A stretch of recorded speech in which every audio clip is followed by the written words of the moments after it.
All right, Daniel, we've got Newport 2, United 4 to talk about. Or maybe we should talk about the greatest Test victory ever. I know people aren't tuning in for cricket, but that was very good at 4 o'clock in the morning. Did anyone see after the United game the news was on? And I just happened to receive the thing on the screen on, and it went to the test report, and the guy delivering the test report kind of delivered it just like this. It was absolutely sensational stuff. Honestly, go and check it out. It was after the United game. There was the BBC News. It'll be on iPlayer. I promise you'll thank me. Very Actually, good. I stuck it on Twitter, so yeah, it's on my Twitter. If anyone could be able, maybe it's just me, but it sounds like he's kind of, I guess, narrating a porno, which I guess he kind of is. Yeah. But except he's doing it with cricket, and more. I'd take more of that. Yeah. Well, I can't remember what it is. India have lost like 3 Test series at home in 50 years or something. So it was pretty special and rare event. United being Newport 4-2, neither special, although I suppose rare, because the first time we played them, it's going to be hard to fill a whole show analysing this, because they just did what they always do, which is play down to the level of the opposition, basically. It was, I don't know about you, I found it pretty deeply uninspiring. There was some nice goals and some all right play, like Martinez being back and Shaw being back. Both means good. that there are reasons to be happy, I guess. And I think that ultimately I'm quite excited for whatever happens next, because it's going to tell us something. If it's shit, Ten Hag's getting fired. And if it isn't, then good it isn't. Yeah. So I don't want it to be shit, but if it is, we know that there'll be a consequence, and they'll just go and get someone else. Right. So this is basically the crucial moment of his tenure. I think so. Yeah. If it's crap, he's gone. There's a good argument to say that was the strongest team United have put out this season. I mean, I know definitely it was a changing keeper, but Casemiro and Mainu, that's what we wanted in midfield. Varane and Martinez at the back, Shaw fit again. Yeah, pretty much our strongest. Apart from 11. the goalkeeper, yeah. Apart from the keeper and Rashford, Anthony probably that's the first of them. Right. And I think I was doing the minute by minute for Euros for TNT, and I was saying when United were 2-0 up, never underestimate the ability of these dickheads to absolutely just totally succumb to their own. And the thing was, with this one, it's going to sound like such a dickhead saying this, but it almost wasn't their fault. The first goal was a brilliant goal out of nothing. Yeah. And you could say, well, but there were no errors made there that should, or often, or even every now and again, result in the concession of a goal. And the second goal, I mean, Evans, the guy, he did get across Varane, but it's a really good goal. Yeah, I think Dalot should have cut the cross out, but yeah, it was. Yeah, but it wasn't. I wasn't like scratching my face out like I was against Galatasaray in Copenhagen. Probably also because I knew that we'd still win. Yeah. It's still concerning that they managed to contrive these chain events that happen and manifest like that. But I guess on the other hand, like, it was probably not that bad for them to get a bit of a working out. They've been off for 2 weeks. Some of them haven't played in 2 months. Exactly, yeah. It was probably good that they had that game before the next one. Well, true. And I think that's the most positive thing coming out of it, isn't it? You know, we got 80 minutes for Casemiro, nearly 90 for Martinez. Højlund got a goal, although the Garnacho and Anthony and Bruno contrived to take almost every single shot United had and seemed to like avoid passing to Højlund like you'd avoid a leper colony. It's just, yeah, I don't know whether it's his movement not getting into the right places or we're just not building up in the way that allows them to get the ball to Højlund, because he really does want it in sort of walk it in, cut back kind of areas, doesn't he? And I just don't create those kind of chances. So that's pretty concerning. You know, he does, but he should also be. We've saw it a little bit, I guess, against Wigan. Some getting across the front post. Yeah. But the problem today was you had two inverted wingers. So you're not getting as many of those balls. But I hope that if Garnacho ends up on the right, then we'll see those balls, like do it like I'm bowling spin. Yeah, I'm not. Those leg spin balls. No, if you get those balls in from Garnacho, and then he can make runs across the front post as well. I mean, it shouldn't be that he wants those balls and not those balls. There should be understanding on both parts what's likely to happen when the ball's in certain areas. There should be the ability to move the ball into those areas. Yeah. And then there should be the ability to relocate the ball from those areas to the other areas that he is in.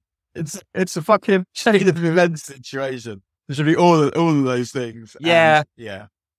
Yeah, so I mean, it's very hard to. I mean, I come out of that game going, okay, well, we're still not building up in the way that Ten Hag wants. We don't create good chances in good areas. The XG is probably below the number of goals today, and all of the kind of stuff that the internet tacticos point out that United's consistent and season-long failing. So all of that is true, and so I come out of this going, okay, there's a lot of work here, and probably. If I was predicting erring on the side of United not really improving that much, a little bit because better players are back, but it's hard to get yourself out of a real rut. And if I was guessing or guesstimating something, I'd suspect that they're looking around for alternative coaches already, and that would make a lot of sense when you get a new CEO and probably a new sporting director. You probably change the manager out and you do it all top down. So, but it's hard to read too much into beating up on a League Two side, isn't it? So it's not based on that. It's based on the season to date and then something uninspiring today. Yeah, I mean, we showed everyone that we would probably do pretty well in League Two. Yeah, well, these would be fun to watch, these. And Anthony be prolific, a goal and an assist today. I mean, the way he celebrated that goal, and I know, like, part of it is something about, I don't know, like this look about him that he has, and that probably has nothing to do with anything. But then he's celebrating a goal like that. Was he like smoking a cigar or something? Like he scored against Newport, and having not scored. Was he drinking a cup of tea? Did he have his pinky out? Whatever it was, yeah. Like Eric Bristow drinking cup. It's like not scored since God was a lad, and also all the other reasons that maybe keep a low profile, but I don't know. Well, it was dreadful today. I know he got a goal and an assist, but I'm not counting much for either of those. I mean, he couldn't miss the goal, I thought it was all right. Yeah, I thought it was a good finish. No, he had to adjust his feet well, and I mean, you expect him to score from there, but it did require a bit of technique to adjust the feet and volley it in. But yeah, I mean, you expect him to score.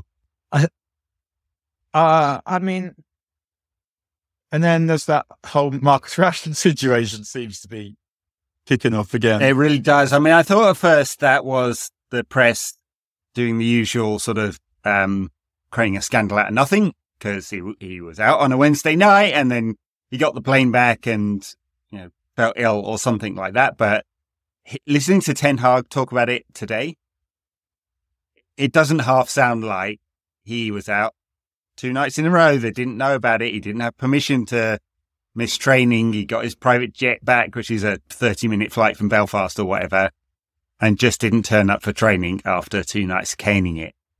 I'm reading way more into that than was actually said, but Ten Hag could have said, no, he's really ill. He said, it's an internal matter. We'll deal with it internally. So yeah, I mean, he wanted you to know, but he pissed off. Yeah.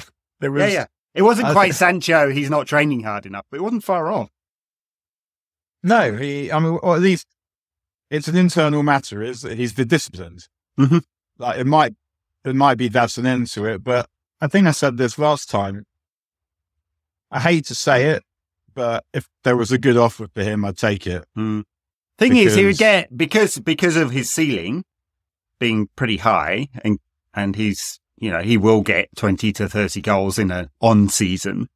He's had too many off seasons. United would get good offers from big clubs, probably.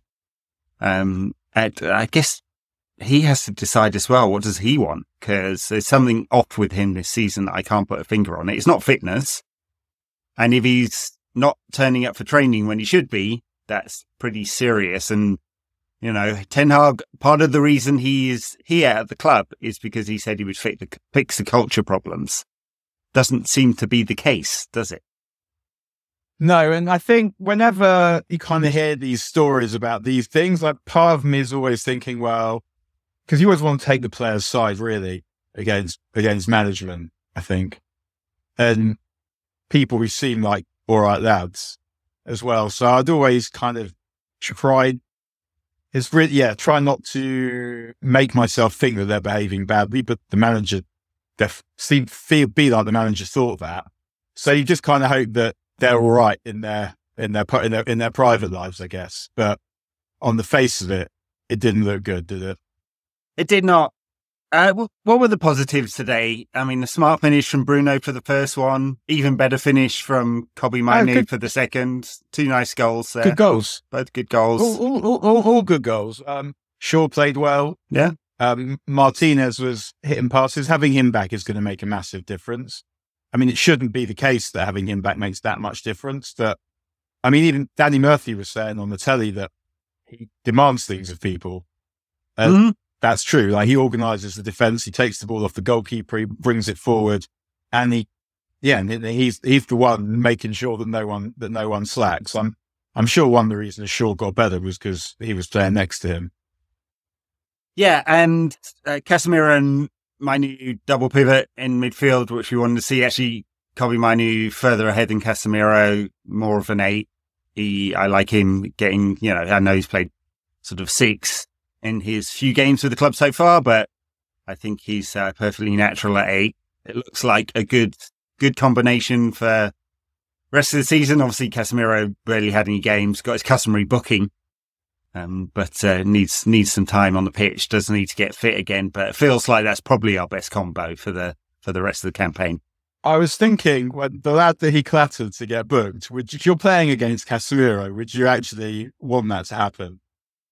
Like, surely you got, like, telling your mates about getting clattered by Casemiro is better than just having played in that game and done nothing. He clattered one in the first half, Casemiro did, as well. That was the second one he did that. That would be classic him when he come back from a long layoff and get himself a red card. I mean, I can see how tempting it must be.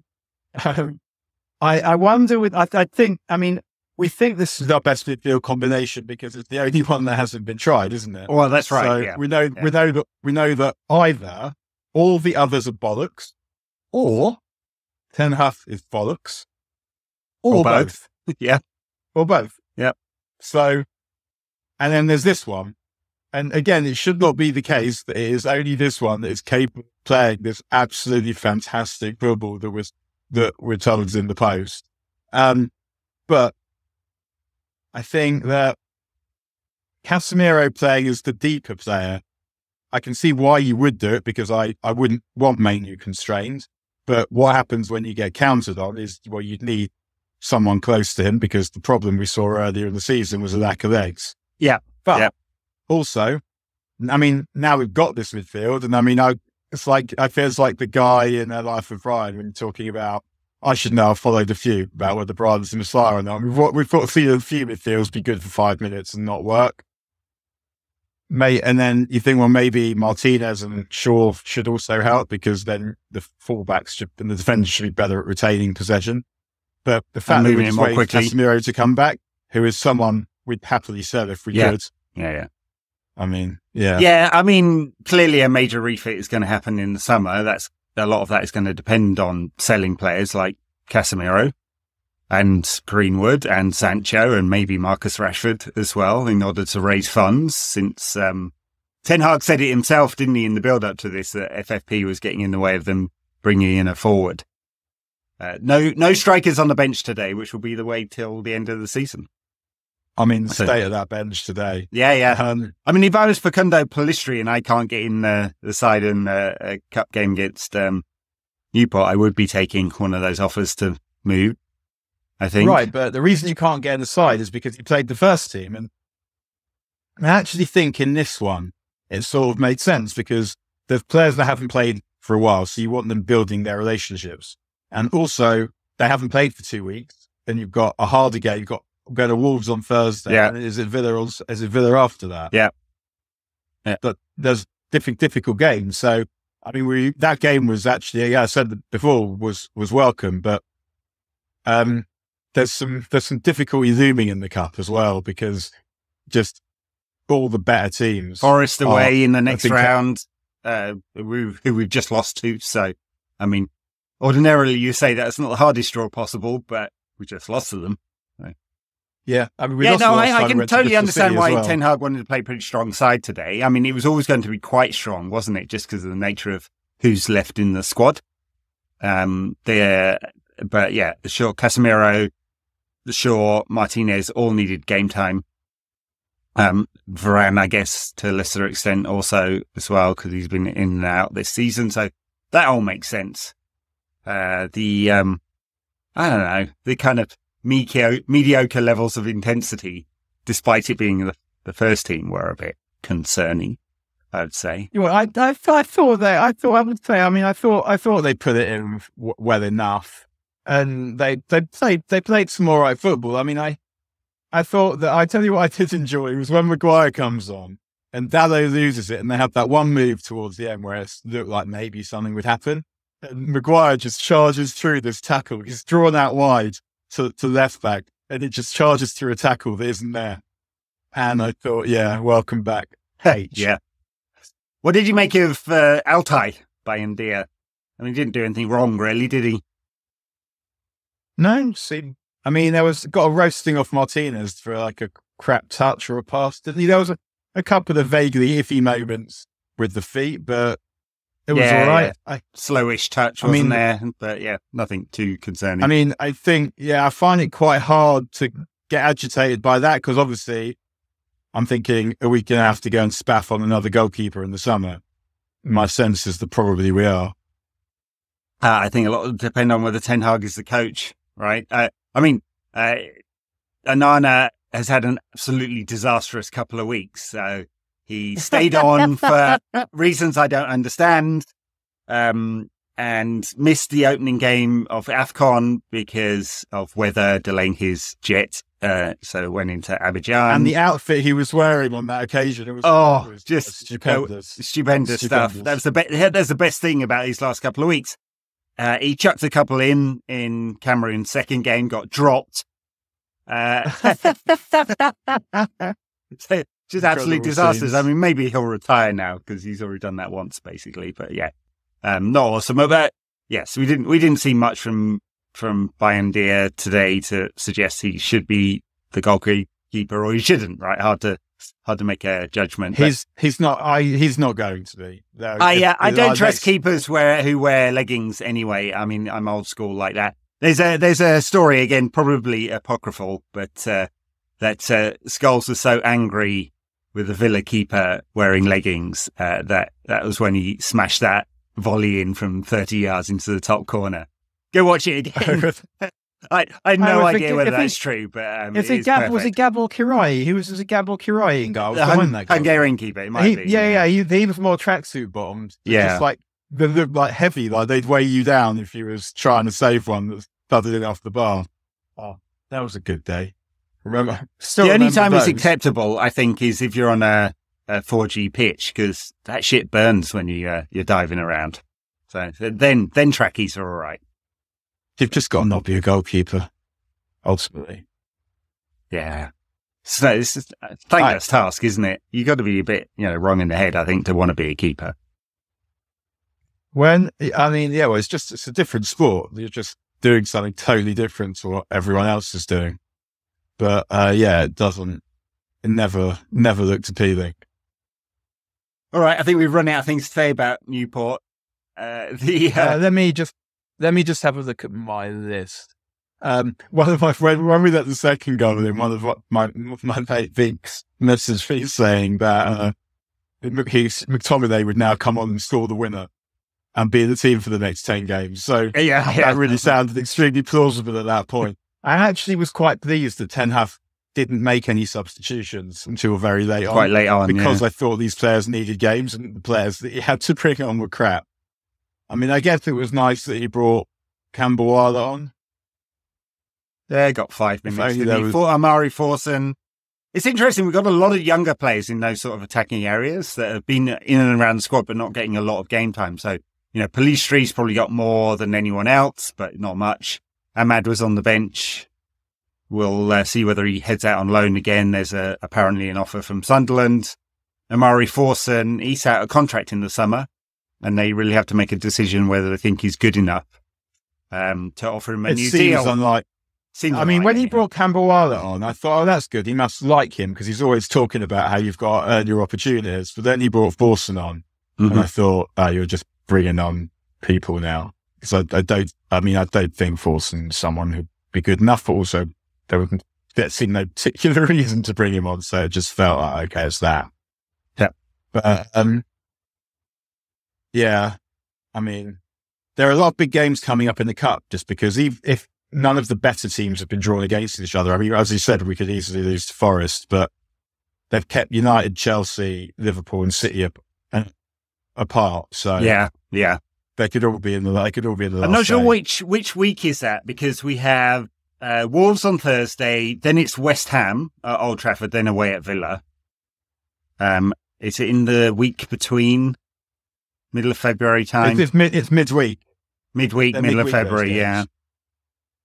February's going to be a lot busier than January was. So barely any games in January, which is weird. In fact, if United aren't in the Cup, we're going to have a lot of free midweeks in the coming weeks. Which, given the load last season, probably contributed to the amount of injuries to some extent this season. Because it's not just games in a row; it's the total load that seems to impact injuries. So that's good. I guess we've talked about Ten Hag having more time on the training field, although the last 2 weeks don't seem to have done loads of good, but who knows? Not much to go on today.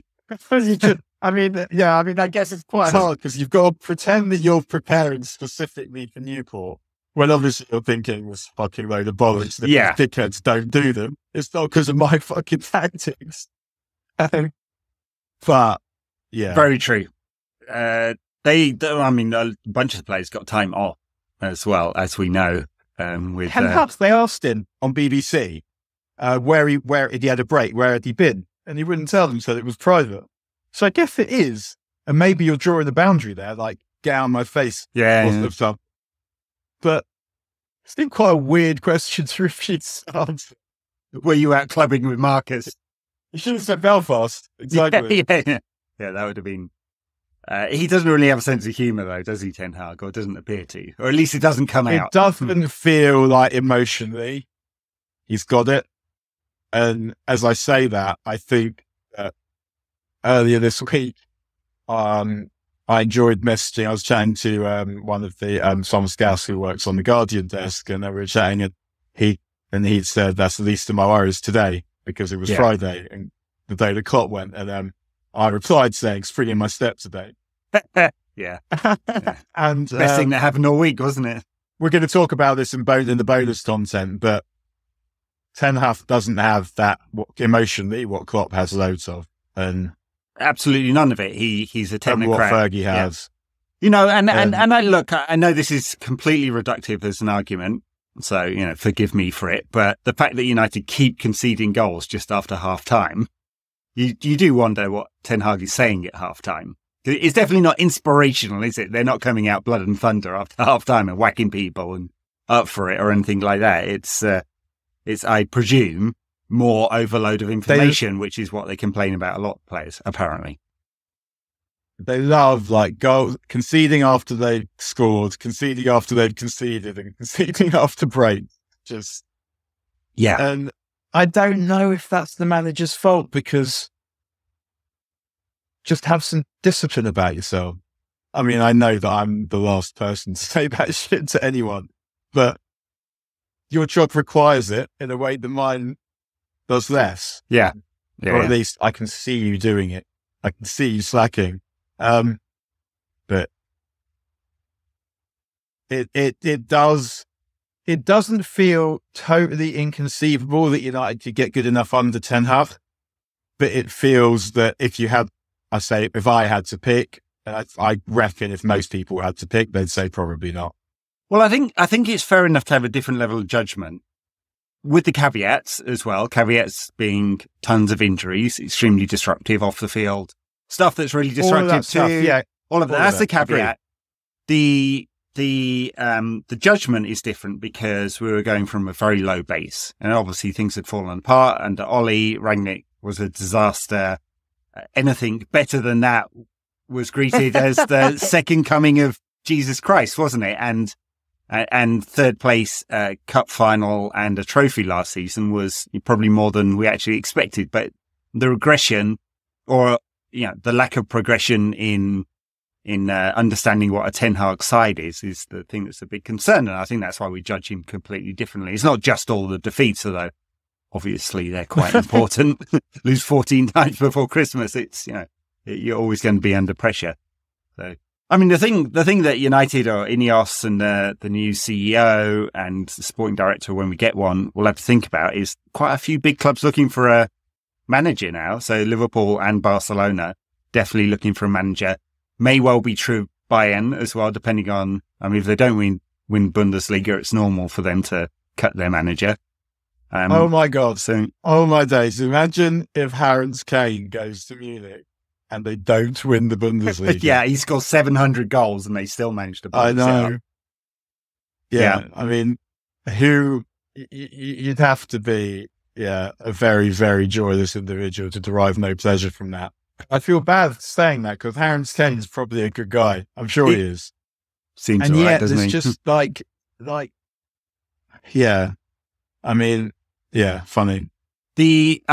What has happened to Xavi at Barcelona, two seasons with Al Sadd in the Qatari Stars League, which is somewhere around, I think it's ranked about 75th in terms of quality of league.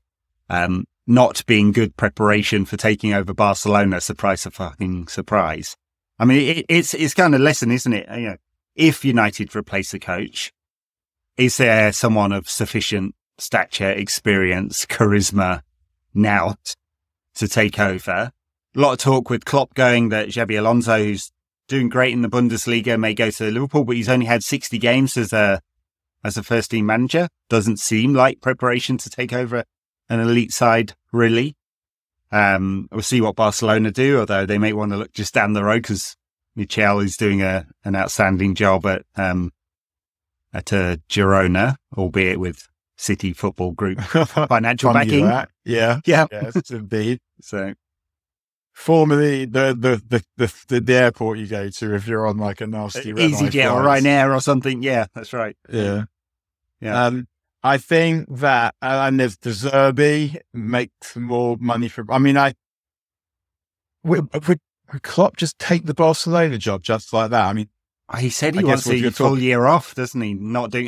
The other thing with Klopp is Germany job's probably up after the Euros because Nagelsmann's got it, but he was only given a temporary contract. So would he want to do that, or does he feel like he's still got something to offer the club game? We're going to talk more in the backers content about Klopp and all of it. So we shouldn't blow our load just yet on that one. But anyway, like lots of moves this summer. It's going to be pretty interesting, and it seems, especially with them having done the deal with Barada, like under the radar, very much under the radar, and quickly.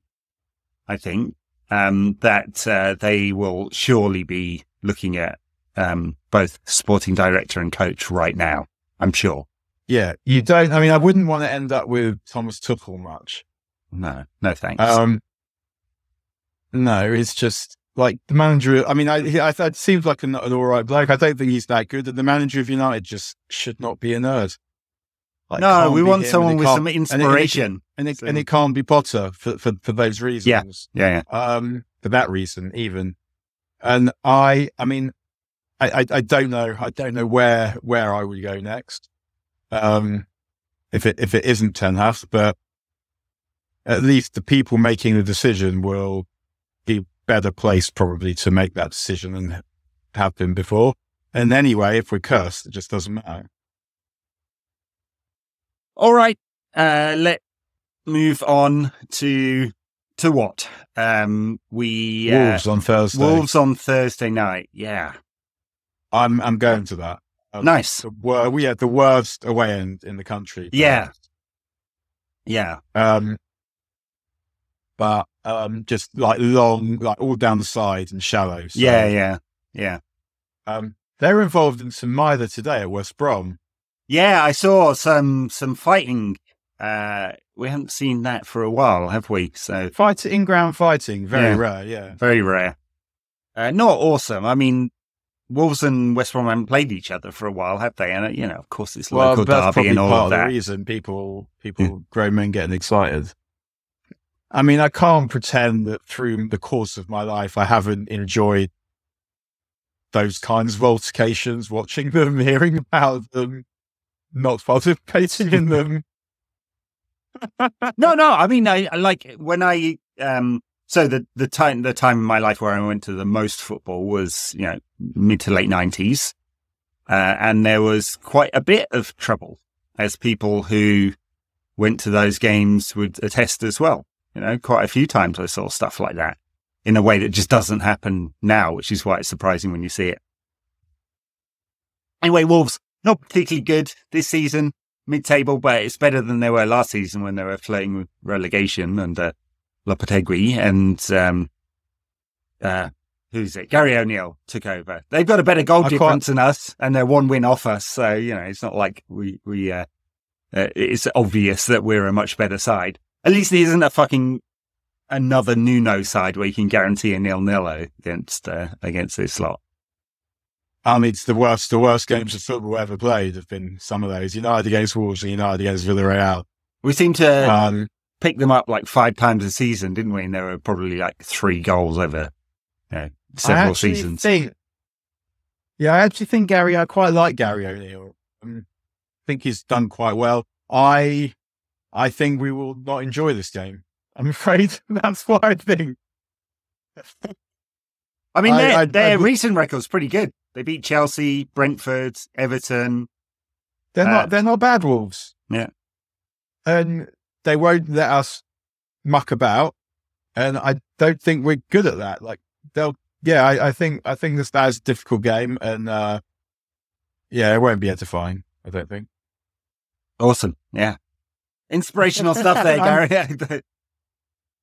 I am. I'm going to have a good scran, hip flask. And before I go, and it went very nice. That's probably about all there is to say about that one. Yeah, I United play down to the level of the opposition, like all of the time, and Wolves are pretty mediocre. But then again, so are we. What sort of side do you think? 4-day turnaround? Do you think we'll see Casemiro and Martinez again? Martinez probably, yes. Casemiro maybe a question mark. So they need time. It'll be both. I would imagine it'll be Shaw as well. I mean, maybe not Casemiro, but he's definitely playing Shaw and Martinez because that he just has to get them into the team. Yeah. And fuck Amrabat, meanwhile, I totally forgotten about him, still waddling about at the Cup of Nations. Yes. What happens when he comes back? What's he going to do? I don't know. I mean, United, I presume, are not going to take the option up on him. £25 million. How many times has he played? Barely at all. And he's been shit as well. So, and he's another baldy, and we've got enough of those at the club. So I just there's the man wearing the wearing the bubble hat. I thought that when I saw Ed wearing this bubble hat that he's wearing today, I was wondering if he was secreting a hair job. And I guess if I'm totally honest here, the reason why is because that's a conversation I've had with myself. Am I above a hair job? Probably. I couldn't say for certain. And have I had the conversation about if I had one, what would I do? This is what I would do. I have not had the plugs put in, although it is a common route from these parts just to fly down to Mexico and get it done, and they have the planes coming out with the poor blokes all wrapped up. Yeah. No, I was cold, and then I've got bed head as a result, or hat head, so I just kept it on. Is my excuse, and I'm sticking with it. Yes. Marcus Rashford, will he be back, or is Ten Hag going to dish out a punishment beating? I mean, if he's consistent, Rashford, given this is his second infraction, because he came in late for training and missed the Wolves game, didn't he? Previous Wolves game. He might not be in the squad. It'll be interesting to see how this one plays out, whether the excuse flies or not. because it didn't sound like it. So maybe we won't see him. I kind of, it's a shame if that's true, because I was hoping to see more of Garnacho, Rashford. Rashford scored a couple of goals recently, didn't he? And it just felt like that's more promising as a forward line than what we got today. Yeah, you can see, like, we know who all the players are who we want to form the team when they're fit, and those people all in the same outfit should be good because they're all good. Whether the manager can get them to be as good as they should be, or they need to be, or they could be, and whether they're capable of even doing it for themselves is moot. We don't know. But it feels like we've got a better shot at getting to be good at some point in the future, whenever that is, now that the Glazers aren't running the football side. So, for sure, it feels that United run properly should be some trophies. Yep. Yeah. And before we go, transfer window closes on the 1st, I believe. And it doesn't look like anything's happening. Maybe some outgoings. What have we seen so far? We've seen Hannibal Medri go, Sancho go. Already made a dick of himself. Oh, unbelievable. The best part was he came on his debut, 61st minute, got booked, 62nd minute. Absolutely perfect. And now he's pissed off the manager and he's out of the squad. Just, yeah, unbelievable stuff. Oh, very believable. Although he was at Birmingham and he had no trouble with the manager there, or even with discipline, really. So it'll be interesting to see how that one plays out. Man, the coach is quite forthright in saying he needs to learn what it's about being at Sevilla. So I wonder whether he went there and gave it the big I am. Or he went there and just behaved like he behaves at United, where that is normal. Yeah, well, true. Yes. Where the cultural reset that was promised has never happened. So we may see Pellistri. There is an offer standing, I think, for him. And maybe Ahmad goes to Sunderland. So it's only outgoings. Ten Hag said no money for a striker, so we're going to get no striker for the rest of the season. I mean, again, we've made this point before, haven't we? If United spunked money on a striker right now and it got them a place in the Champions League, it's well worth spending the money. So, and they can do it. I think, but if it's not also to do with just don't like the board, like they don't know who the manager's going to be in the summer. They're not going to give him money to buy some other dickhead from Ajax or whatever. Yeah, Brian Brobby, like or whatever was being Brobby. Speculating. Yeah. Brobby, Brian Brob, etc. Yeah. No, absolutely. And that may well be indicating, what they're thinking, because if they had full confidence in Ten Hag, then maybe they would do, because the money that INEOS have put in, the $300 million or 200 plus another 100 to come, that covers the FFP problems if they wanted to use it like that. I know in the sales agreement, it says earmarked for infrastructure, but it says other business requirements. So it's not like that's contractually bound for sprucing up Old Trafford. They could stick it into the team if they wanted, and that would ease all FFP problems. So they're clearly deciding not to do that. Make of that what you will. Yeah, it does. Unless you're getting someone you're absolutely certain on, it doesn't make sense, unfortunately, because it's going to be thin for the rest of the season. So if Marcus is getting a punishment beating for not turning up to training, and Rasmus Højlund's, they won't pass to him, we are not going to be scoring a lot of goals. Awesome stuff. No. Well, for backers, I know we missed, I was going to do AFCON and I was ill and I didn't sort it out, even though I'd arranged to talk to someone who's at the tournament. I'd probably do a review, since that was supposed to be a preview. Backers, we're going to talk about Klopp and his legacy and other stuff, I guess. Thank you very much for your support. You can catch us on YouTube. I upload everything there if you want to see our beautiful faces and my non-hair job. I promise. And catch us on the socials. Daniel is at Daniel Harris. I'm at NQAT Pod. What else? We've got a merch store. If you go on the website, nqatpod.com/merch. And if you want to support us and get the extra show, patreon.com/NQAT Pod. I think that's all the announcements. Thank you very much.